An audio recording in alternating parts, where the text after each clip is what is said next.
सज्जनों सच बताएं, संत जन कहते कि आज 1 मास तक सज्जनों अयोध्या में रात्रि ही नहीं आई, केवल दिन रहा। सूर्य भगवान अस्ताचल की तरफ जाना भूल गए। कितने लोग कहते ये तो बात थोड़ी समझ में नहीं आ रही। एक महात्मा ने अयोध्या की कहा एक बात और हो सकती है क्या?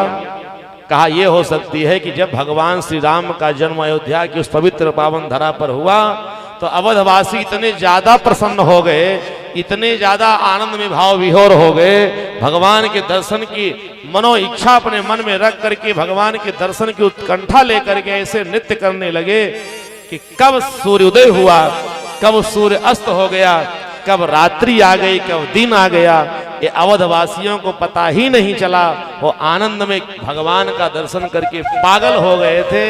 इसलिए कहा जाता है कि मास दिवस कर दिवस भार, मरम न जाने को, रथ समेत रवि था क्यों, निशा कवन विधि हो, निशा कवन विधि हो। जो सृष्टि का कर्म था ना, तो सृष्टि की संरचना करने वाले भगवान श्री राम का जब इस धरती पर अवतार हुआ तो सृष्टि का कर्म सज्जनों ये टूटने लगा। हमारे विद्वानों ने तो यहां तक कह दिया कि भगवान श्री राम जी की जो नेत्र है ना वो कोई और नहीं, वो तो सूर्य नारायण है। सूर्य नारायण भगवान के विराट रूप की चर्चा जब होती है तो याद रखना,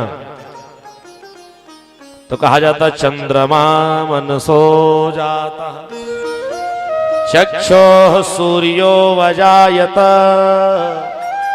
भगवान श्री राम के मन है चंद्रमा और भगवान के नेत्र हैं सूर्य।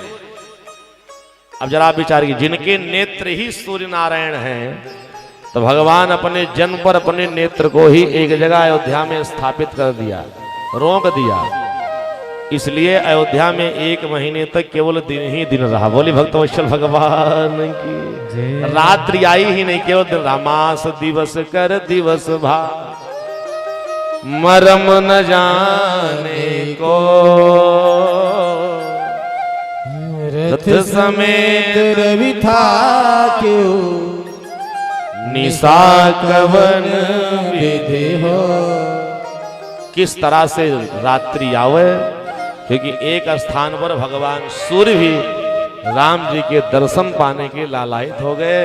राम जी की दिव्य मनोहर छवि को देख करके सूर्य नारायण अपने जो कार्य को निरंतर समयानुसार किया करते थे, भगवान राम का दर्शन करके अपने कार्य को ही विस्मृत हो गए, भूल गए, विस्मृत हो गए। याद रखना, ऐसा आनंद छाया पूरे अयोध्या में, समस्त अवधवासी सब बड़े प्रसन्न हैं।